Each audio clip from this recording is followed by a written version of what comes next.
નમસ્તે વિદ્યાર્થી મિત્રો, આપણો નવો ટૉપિક શરૂ કરીએ છીએ. આપણે એ છે સીમિત પ્રક્રિયક.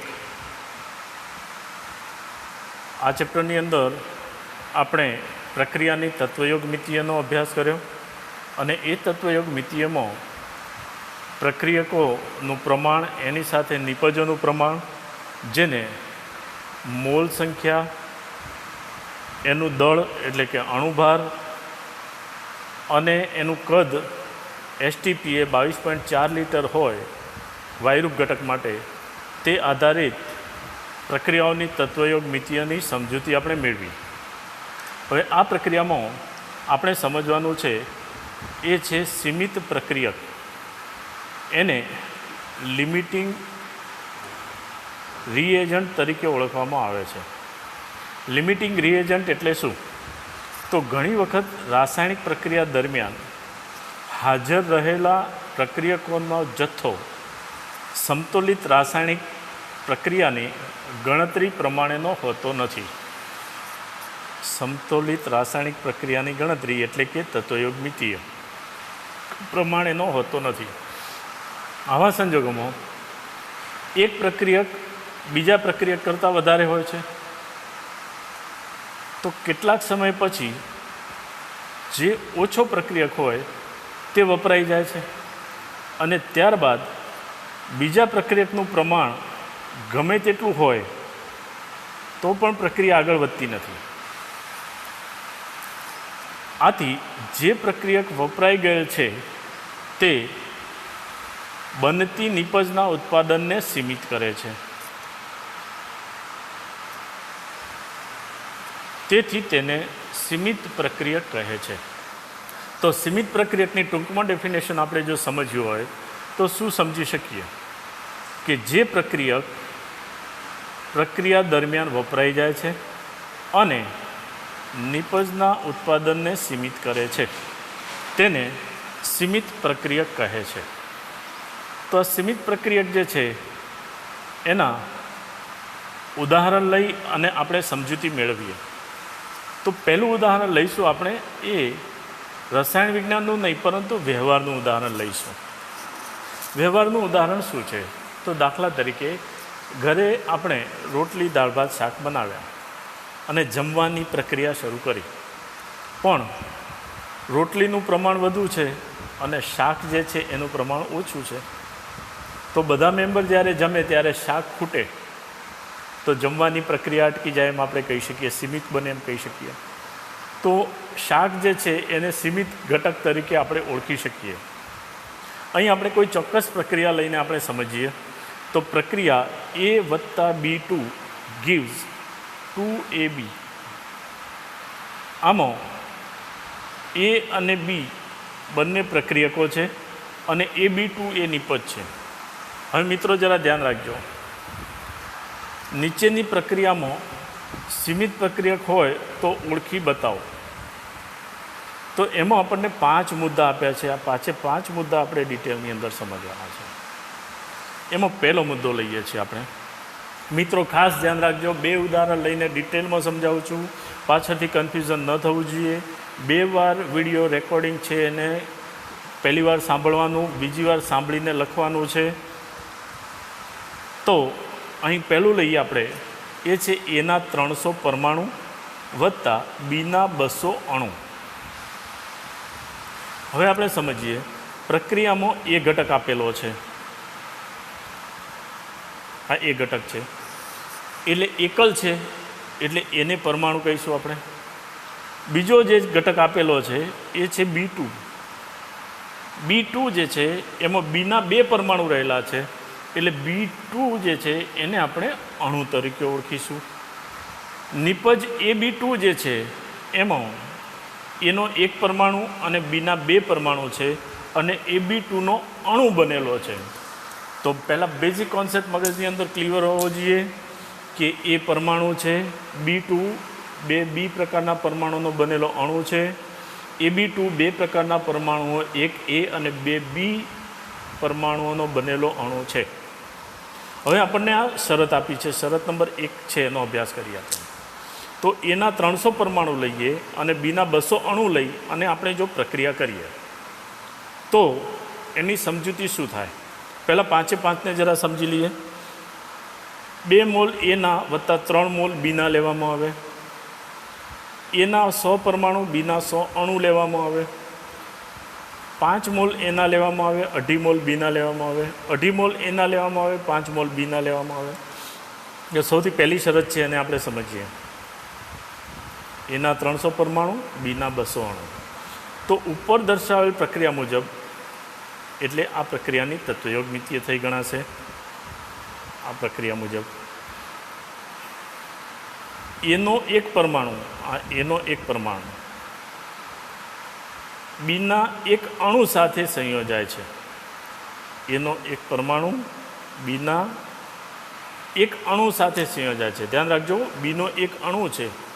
B2માં બીના 2 પરમાણુ રહેલા છે એટલે B2ને અણુ તરીકે આપણે ઓળખીશું. તો એનો એક પરમાણુ બીના એક અણુ સાથે સંયોજાય છે. તો બંનેનો રેશિયો કેટલો થયો? 1:1 થયો. બરાબર? સરખા અણુ, એના પરમાણુ અને B2ના અણુ સરખા પ્રમાણમાં સંયોજાય છે. તો હવે એના જો 200 પરમાણુ બીના 200 અણુ સાથે સંયોજાય છે તો એના 300 પરમાણુ આપ્યા છે. એના કેટલા પરમાણુ છે? 300. એના વપરાય છે કેટલા? 200. તો એના કેટલા પરમાણુ બાકી રહે? સિમ્પલ 100. અને બીના 200 ને 200 અણુ વપરાઈ જાય છે તો B2 જે છે એ આપણો સીમિત પ્રક્રિયક થયો ગણાશે અને એ વધારાનો પ્રક્રિયક વધે છે.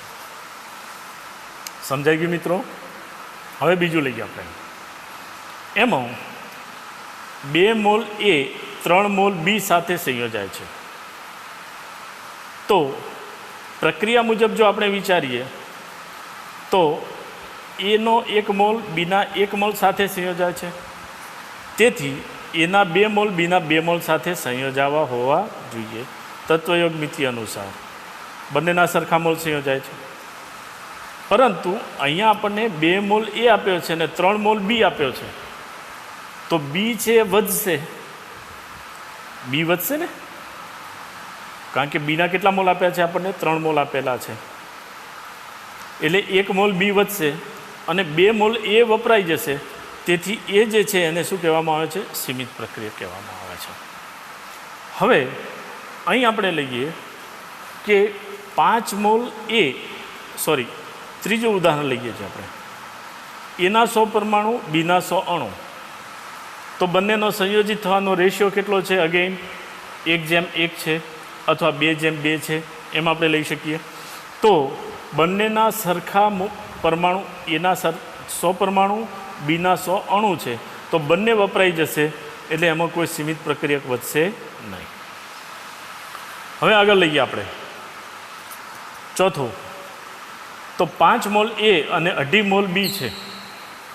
2.5 મોલ બી છે, ધ્યાન રાખજો, B2 નથી. બીના 2.5 મોલ છે એ એના 2.5 મોલ સાથે સંયોજાય છે. તો બંને જે છે બંને 2.5 મોલ સંયોજાશે. તો કોના મોલ વધશે? એના 5 આપેલા છે અને બીના 2.5 આપેલા છે. તો 2.5 મોલ બી વપરાઈ ગયો તો એ સીમિત પ્રક્રિયક થયો કહેવાશે. અને એના 5 મોલ છે તો એમાંથી 2.5 મોલ જ વપરાયા તો 2.5 મોલ એ જે છે શું થઈ જશે? બાકી રહેશે. તો 2.5 મોલ એ વધે.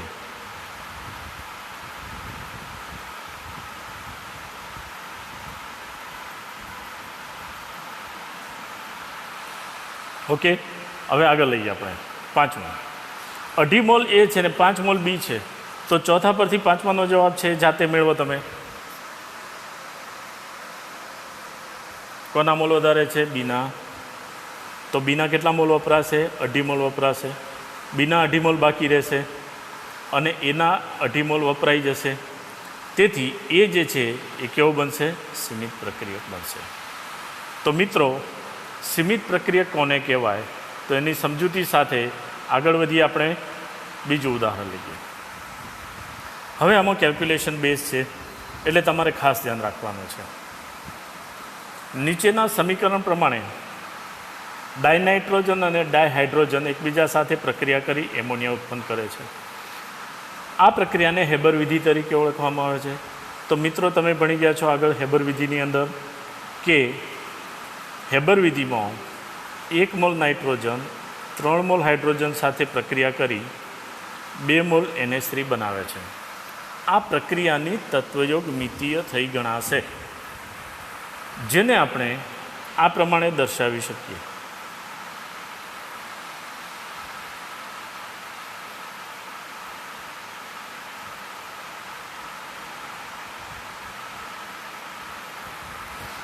N2 + 3H2 gives to NH3. N2ના 1 મોલ, હાઇડ્રોજનના 3 મોલ, એમોનિયાના 2 મોલ. વજનના સંદર્ભમાં લઈએ તો 28 ગ્રામ, હાઇડ્રોજન 6 ગ્રામ વપરાય છે, એમોનિયા 34 ગ્રામ બને છે. હવે જો 2 × 10³ એટલે 2000 ગ્રામ ડાયનાઇટ્રોજન 1 × 10³ એટલે 1000 ગ્રામ ડાયહાઇડ્રોજન સાથે પ્રક્રિયા કરે તો ઉત્પન્ન થતા એમોનિયાનું દળ ગણો. પહેલો મુદ્દો લઈએ છીએ આપણે. તો 28 ગ્રામે 6 ગ્રામ હાઇડ્રોજન સંયોજાય છે. તો 2000 ગ્રામે કેટલા ગ્રામ હાઇડ્રોજન સંયોજાશે?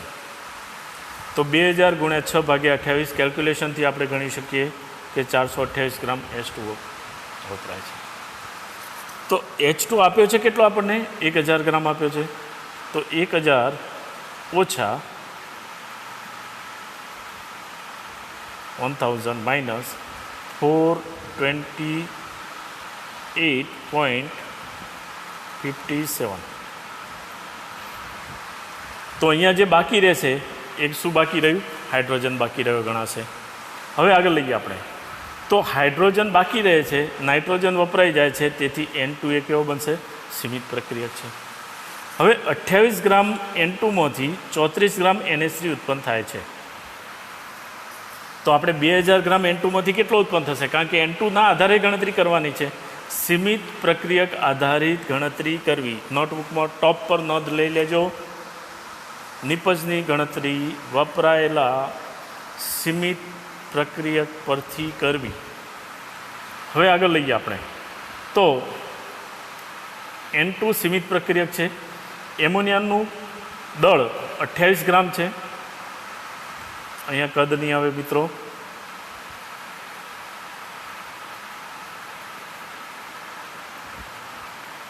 અહીંયા દળ આવશે. તો 28 ગ્રામ N2 થી 34 ગ્રામ NH3 ઉત્પન્ન થાય છે. તો આગળ લઈએ આપણે કે 2000 ગ્રામ ડાયનાઇટ્રોજનમાંથી કેટલો ઉત્પન્ન થશે? તો એના માટેની ગણતરી આગળ લઈએ આપણે. તો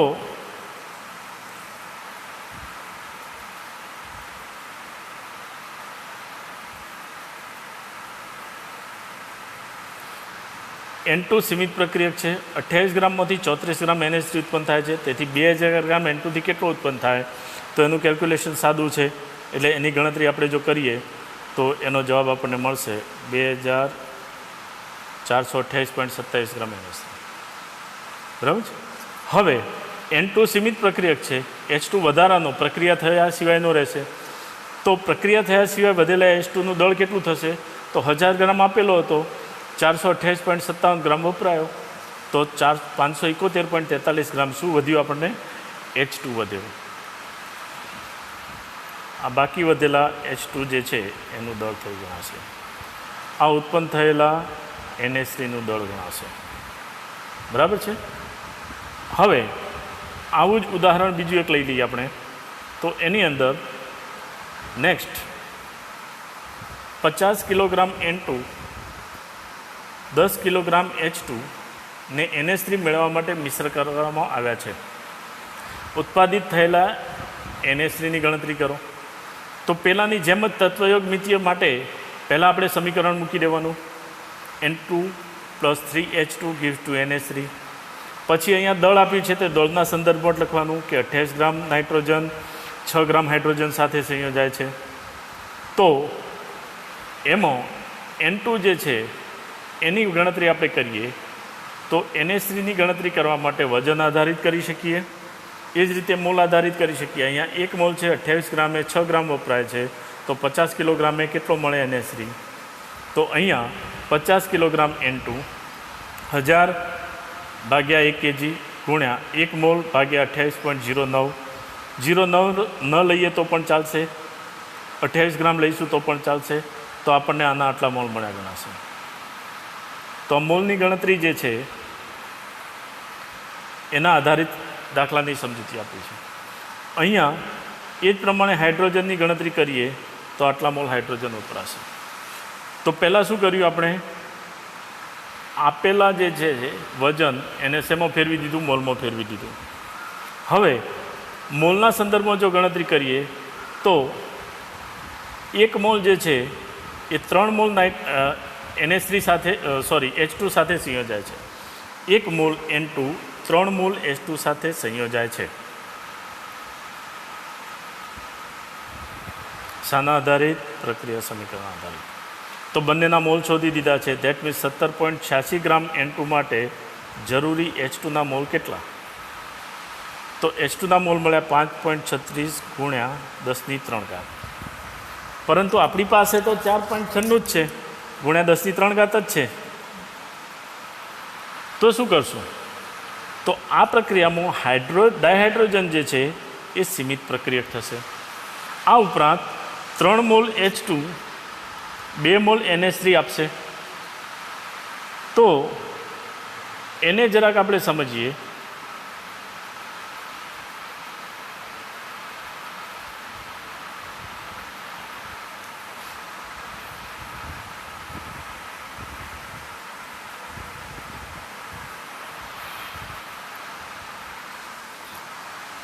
આપણી પાસે 4.96